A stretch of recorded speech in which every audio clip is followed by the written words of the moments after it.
Hello and welcome back to Business on the Vine. I'm your host, Lady Jen Du Plessis, and I am so excited today to have Jim Keys with me. Thank you so much Jeff, for being with us.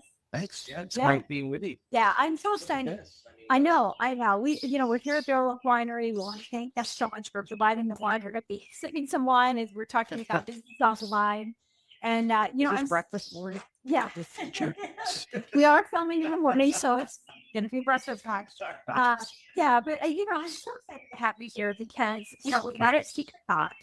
And I was so excited to get your book and read about, we slowed it back halfway through it, but I love that you talked about it just a little bit to start with that.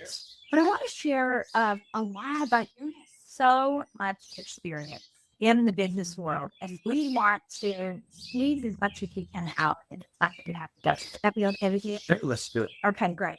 So let's talk about your humble beginnings. I think it's important to know that because all of us as business owners, we come from somewhere. And I think people that are really successful as you are, as people are going to find out their story, they think, well, oh, you were given it. It's going that way. Yeah. So share with us your experience. Yeah, I wish it would have been like would have been really easier had I been given everything. But I think growing up were challenges for Chetty. Right? I literally grew up with rear with shaft in the water. Well, close to challenges like real bad as on it, broken family and all that good stuff.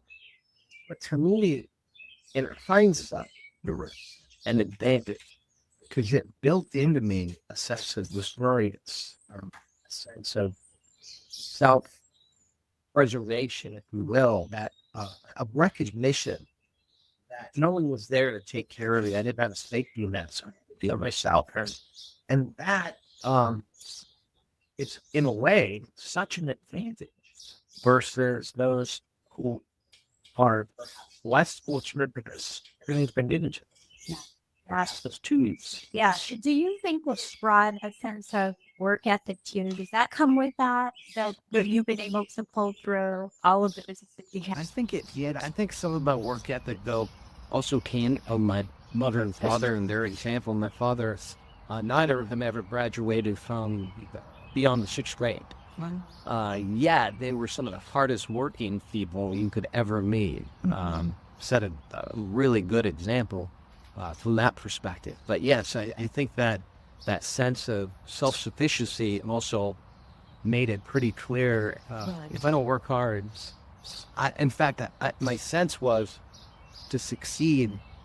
Since I did come from that challenging background, I always believed I would have to work just a little harder than everyone else. By looking right, and so it was something that pushed me to say, well, I'm going to prove to you guys that that's something. So as long as like the 212 degrees, right? Yes. That extra temperature is boiling water and birds flying out of that. I'm wondering. And you dance from Pat to Jenny, the shiny penny. Please. I've not fluid.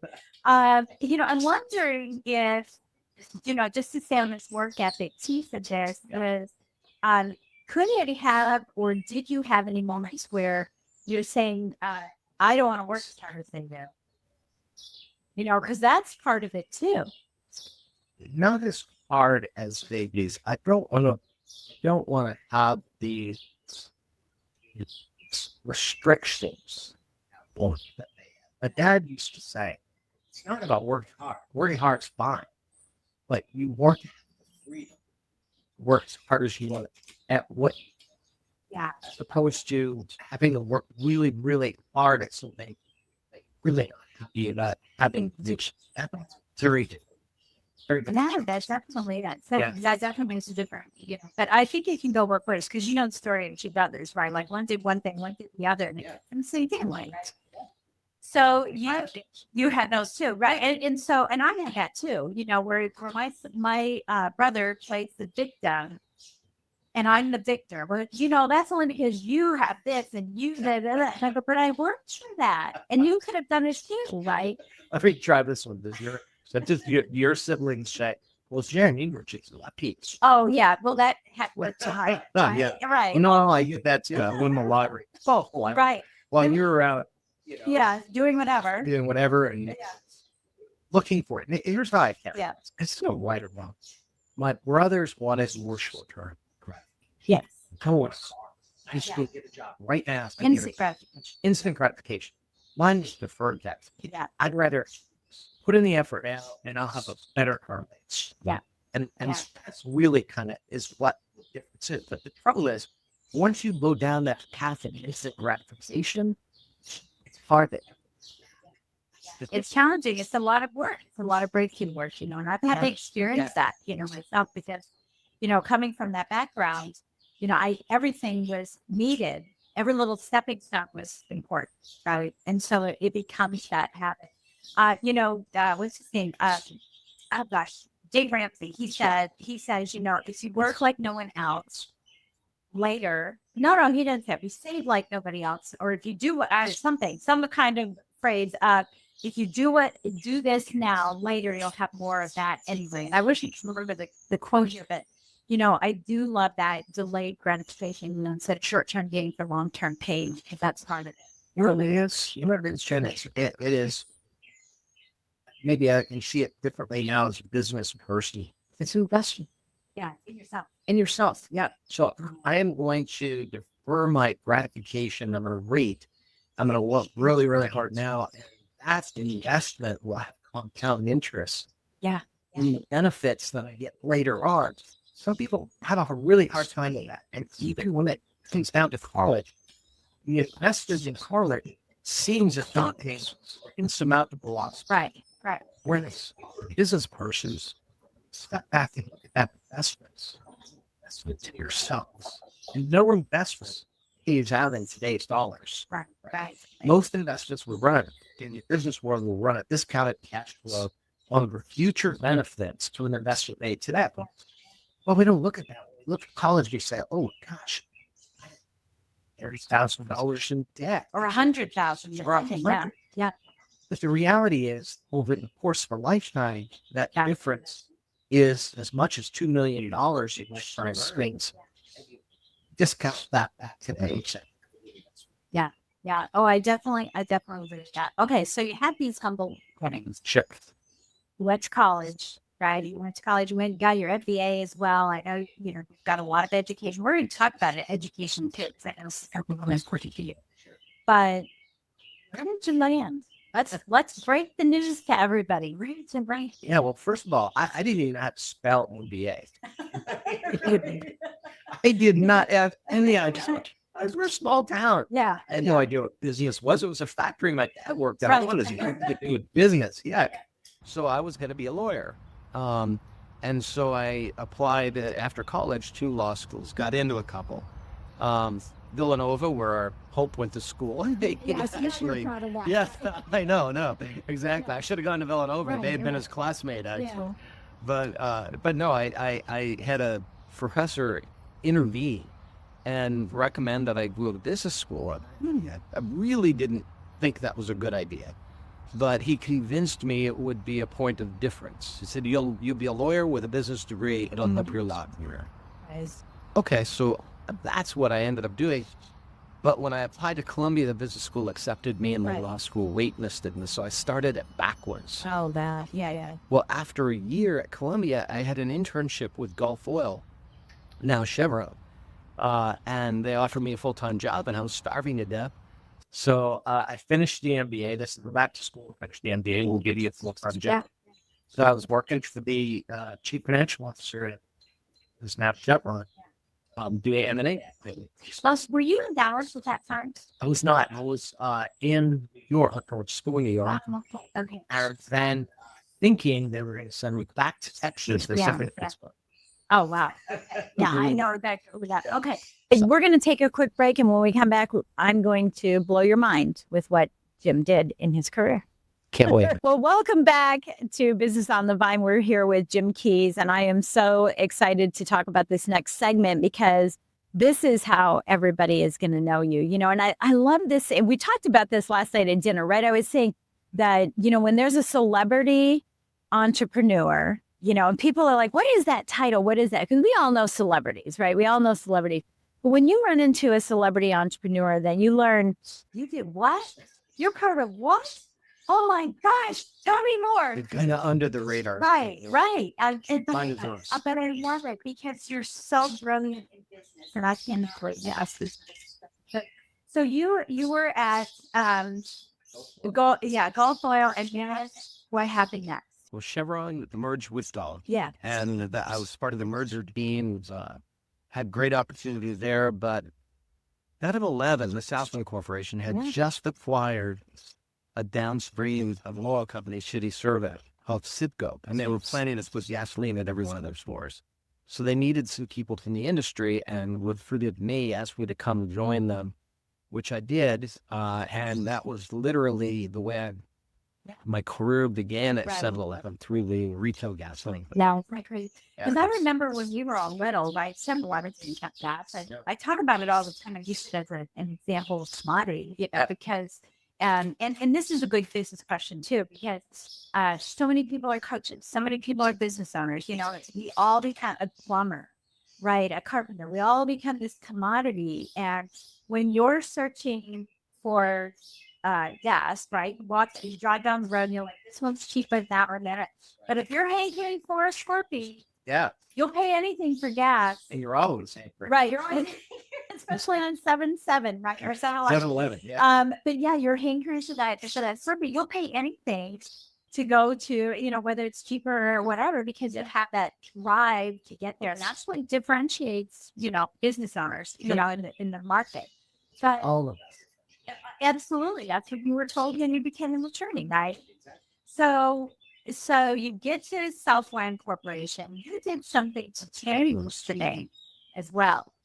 Oh, tell us about that. We were 7-Eleven from way, way before I got there. Yeah, it was open from 7 a.m. till 11 p.m., which was pretty unusual for retail many, many years ago.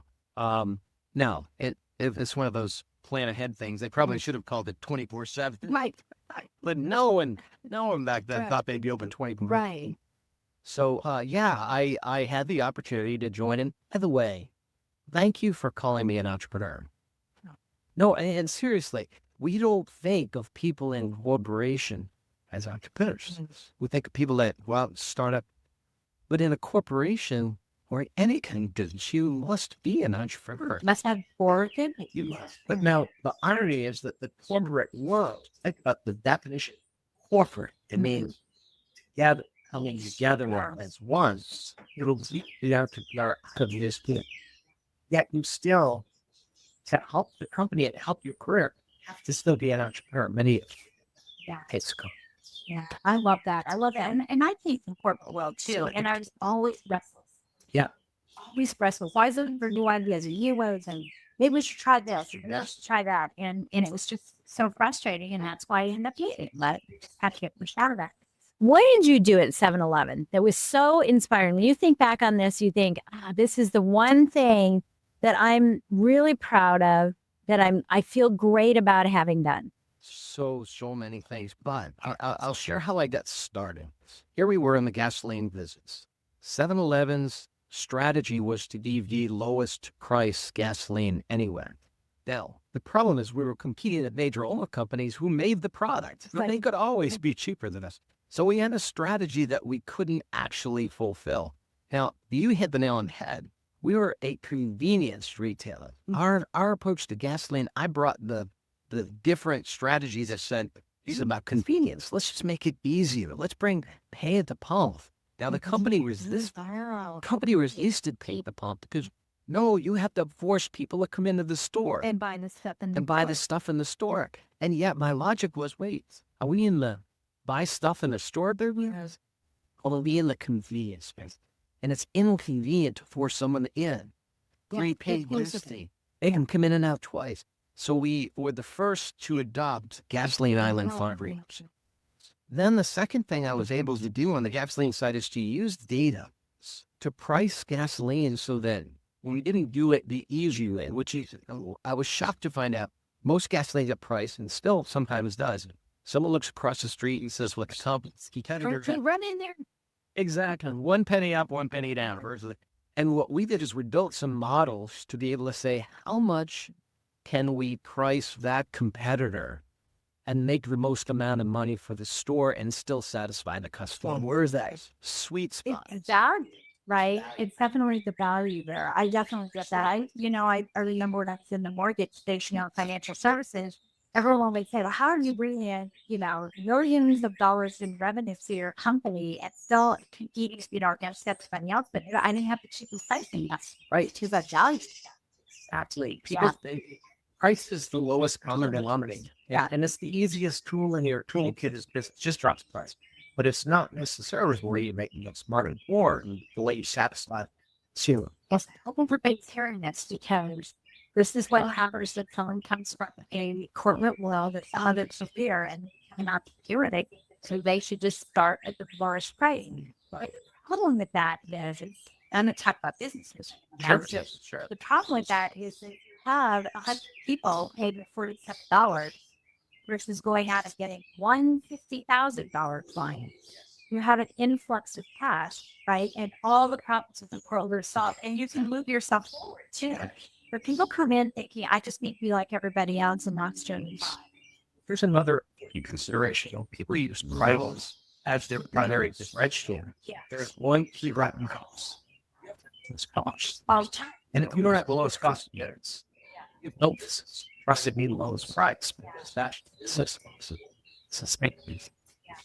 It'll last for a while and you'll exhaust yourself.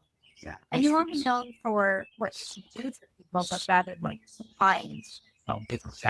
That feeds right into the thing happening. Business is all about change. Here's the answer. People make change. It's like, hell no, it's up to change. Yeah, but I mean, you should have passed through the change door when you became an entrepreneur because that's going to happen. You have to live change. You have to live change. And change is inevitable. It's going to happen with you or without you. So how you respond to that change is what it's all about. It's the difference between success and failure. Yeah.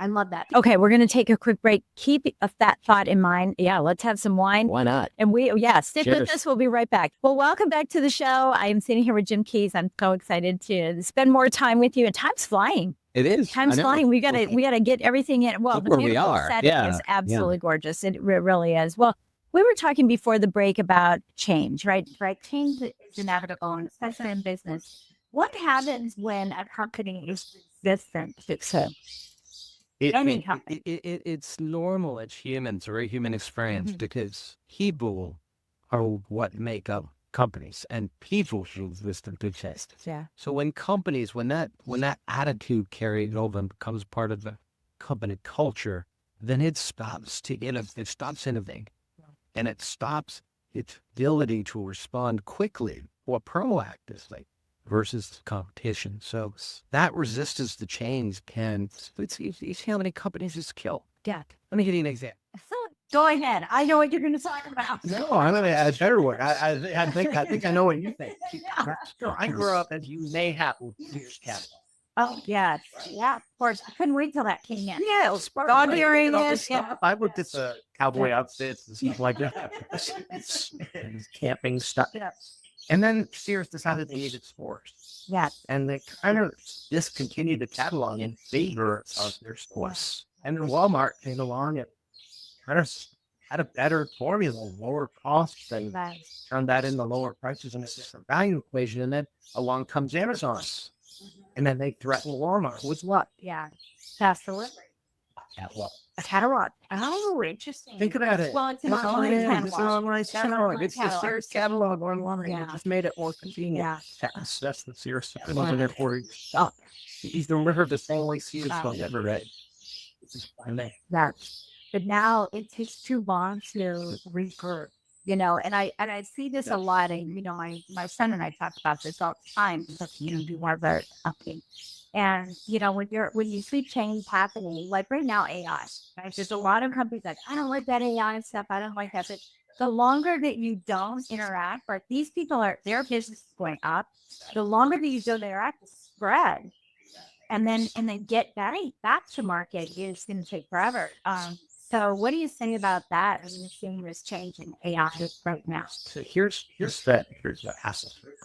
One of these, oh my gosh, the great event, hills, kitchen, schools, make television. Right. every time a new swap technology urges people to read the image. Oh, I remember when the question that someone asked that was it Jane Kirk or somebody asked and said, "What is the World Wide Web?" Yeah. Help us understand that. Correct. So, you know, it was great of it. Yes. First. And what to do it? Creed, all of this. Airplane. You know, that's a people. But So these new technologies will create new opportunities. But here's what happens. Fear creeps in. We resist the change, and then we become a victim of the change. Absolutely. As a result. So another expression that I've been using a lot was, well, we're always looking for certainty. We want certainty. I don't want to adopt AI until I know exactly what it's going to do. Yeah, the waiting to see. Yeah. certainty is the enemy of certainty. It's in uncertainty that opportunities rise. Right. And to have as humans, we learn what's outside of our. Everything. That's where we learn. Yeah, it's like the quantum leap, right? The quantum leap there is, I don't know the steps I'm going to take to get there. I just know I'm going, so I'm going to start walking. Yeah. And you'll learn along the way. So if you can get over it, this is what we have to do as entrepreneurs. We have to get over the fear of failure.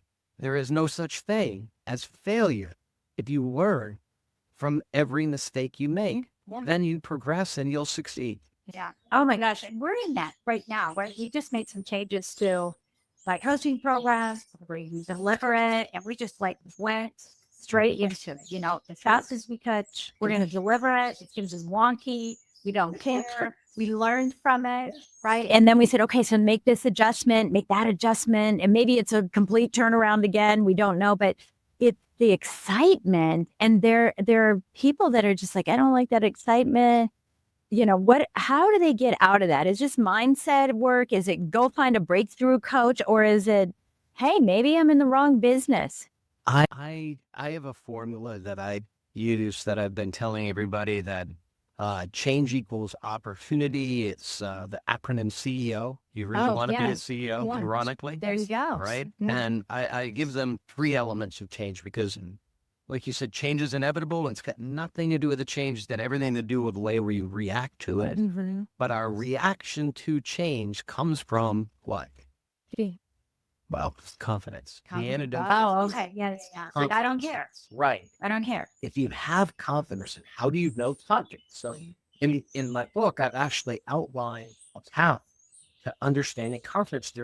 Our mind is a computer, and sadly, we are programmed for self-preservation to have fear. But when it comes to today's world and business, there's nothing to fear. So confidence is something that we can reprogram our brain instead of reacting out of fear or flight, with the fight or flight syndrome. Instead, we can turn to data, we can turn to facts, we can turn to preparation. Preparation is the best way. Oh, yeah. It's always been that Understand way. fear and consequence, right? Yeah. Or spawning, right? I always say fear, flight, or spawn, because spawning too is such, oh, I don't want to be part of that, and maybe I shouldn't, you know. So I think that's interesting. Yeah. So in your career, Or kind of, passive-aggressive. yes. That shows Oh, spawning yes. shows up as passive aggressive behavior. Yes, boss. That's a good idea. Right. I'm going to go sit over You're here. not going to do that. Maybe he'll forget. Yeah. Maybe he won't bring it up again. We'll worry about that later. Yeah, I love that. So in your career, you know, and I know you had some fun with 7-Eleven. You told a really fun story, and I actually heard this story before you said this. You're not, but I'd like others to hear about the actual logo. It was a really cute story. It really is. Well, the agency came up with the stylized 7-Eleven with the bar through it, and European countries will put a slash through a 1 or 7. I do, and for my 7, so I don't know why. But Yeah. And so the agency came up with this idea of putting a number 7 and then the numeral 7 and then the words 11. Yeah. Yeah. The letters. Right, 11. Yeah. But their first iteration came out all caps, ELEVE, and it looked very almost rigid and harsh. Yeah. And it was the chairman's wife. Now, this is urban legend. He has passed, and I haven't had a chance to ask him.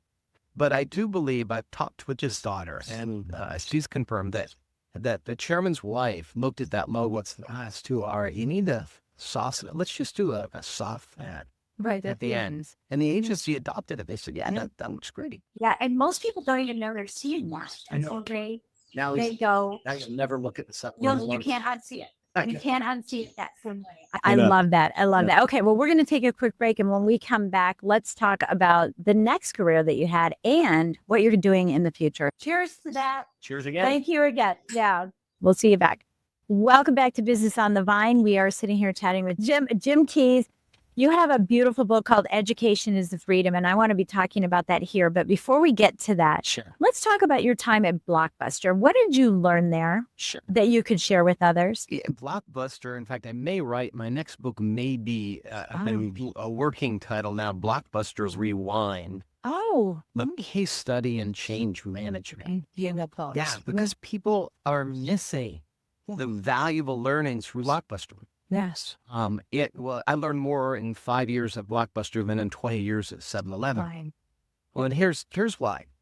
So on the surface, every one of your listeners will have a couple of perceptions. Yes. One will be, oh, this must be the guy that turned down Netflix for $50 million, right? They're all No, that's winning. not.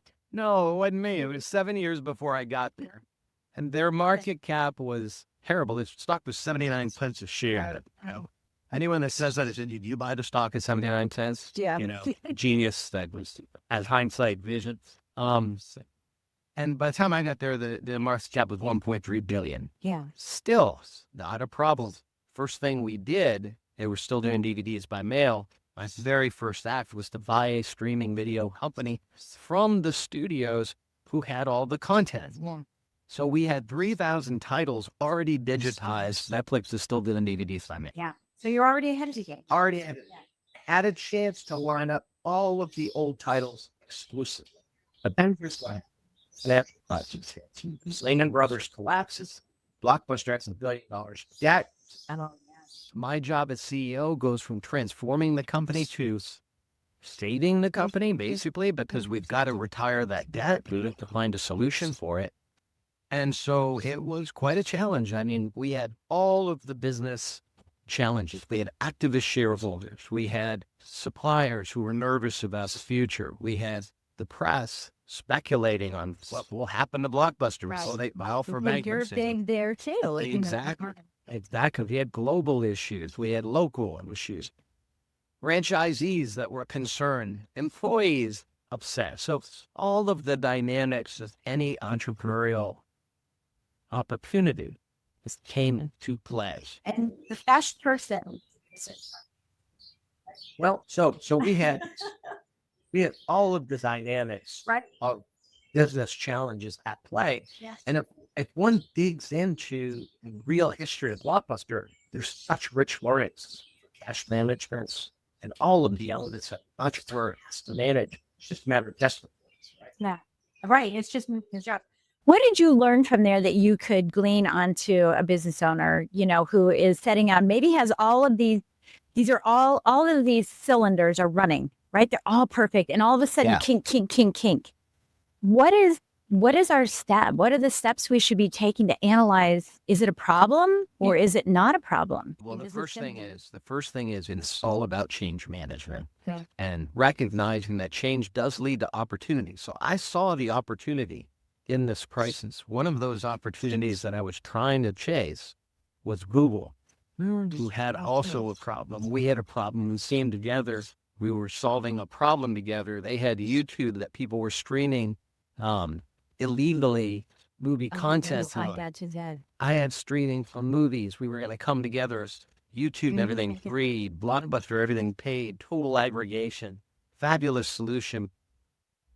So in change can be opportunity, but then all of a sudden something else happens. Now I've got adversarial shareholders out there pushing the companies into bankruptcy, knowing that the value of the inventory is greater than the value of the debt. And so a rumor leaks that we were going to file for bankruptcies. Google pulled its deal. And the reality is, those are things out of your control.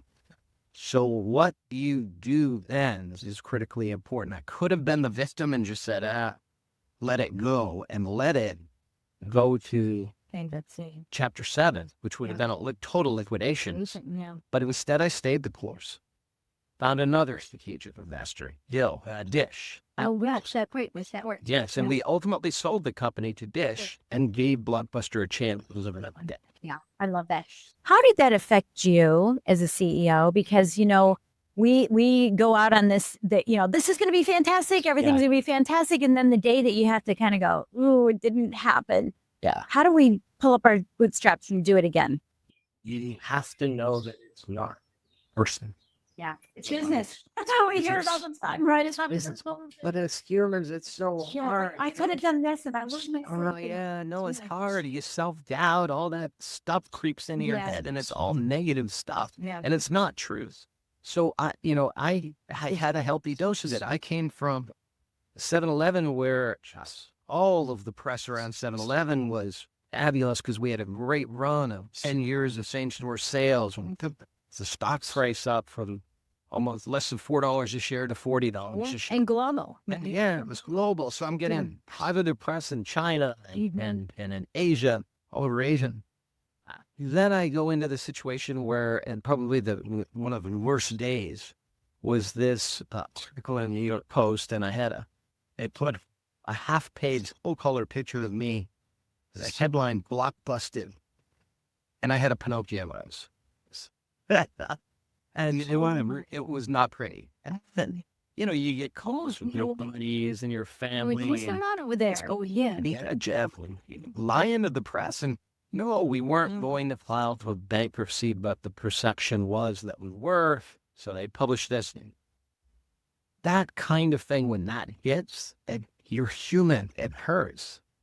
But you must force yourself to recognize it's not about you. Right. It's business. Someone stands to make money at your expense, and that's the way it works. And I can complain about it. I can be the victim, or I can still keep my head up and say, Did you, because I think about, how I might react to that and say, okay, and go and make a gratitude list. Gotta find some good in this. Like, is it a gratitude list? Is it an internal?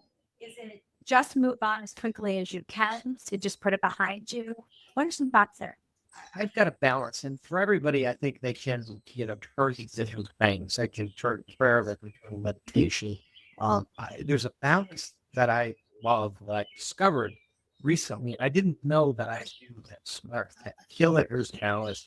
It was actually a pope who came up with this expression, John Paul. Okay. Second, who wrote a treatise on faith and reason. Okay. And is that's a message you want to hear. We're being anointed. We are. We're only It's only one. Yeah. Thank you very much. Folks, John Paul saying, see, pay attention to this one. He is a setting that. So I love it. A lot. So the Pope said. He said, look, there's two elements, faith and reason, and they're like two ways. And one way is stronger, more surface. And these two ways are what elevate human spirit to the truth.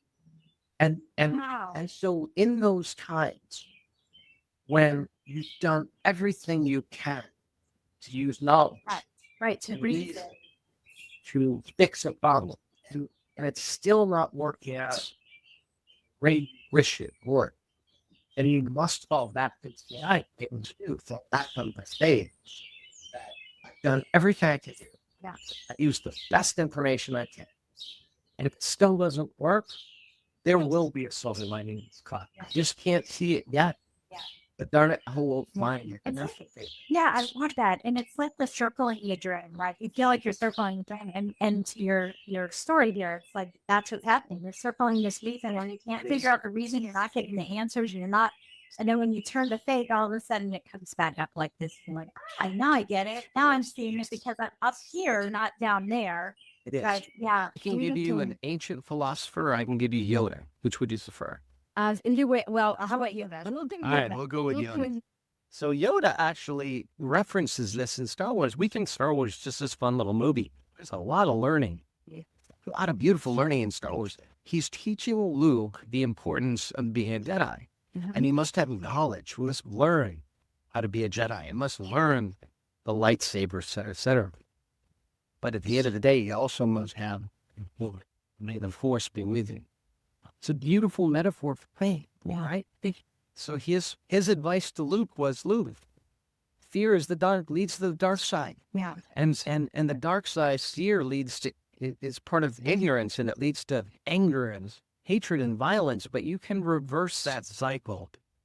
Okay, so we're going to be right back after this quick break. Welcome back. So, Jim, I really thank you so much for sharing all this beautiful wisdom. And this is very high level wisdom and something that's very important for business owners because we can get in the nitty gritty. Like, tell me the thing I need to do. Tell me the one thing I need to happen here.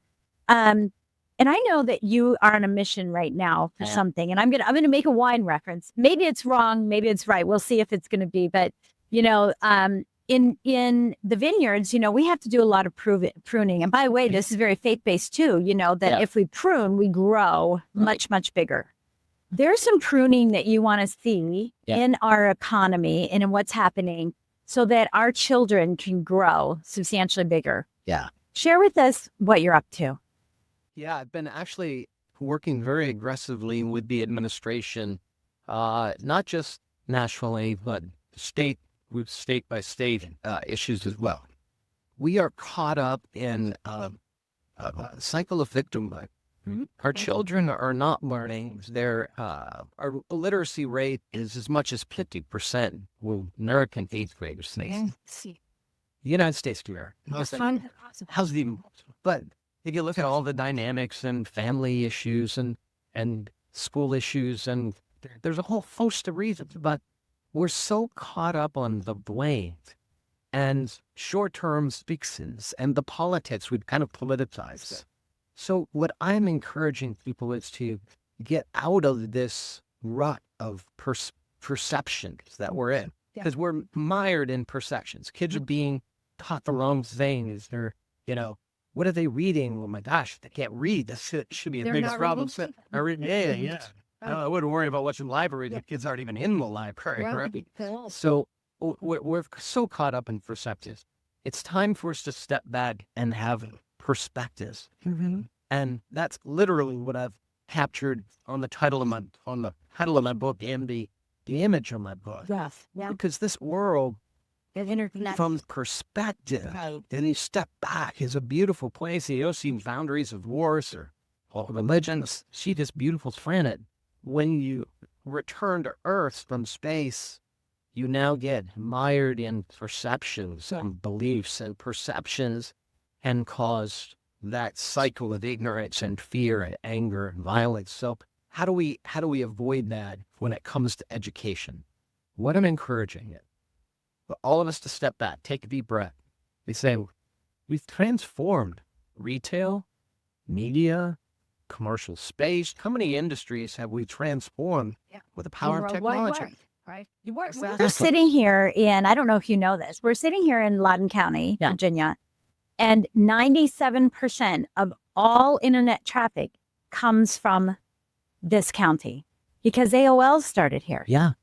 So we're the hub of all internet traffic in the world.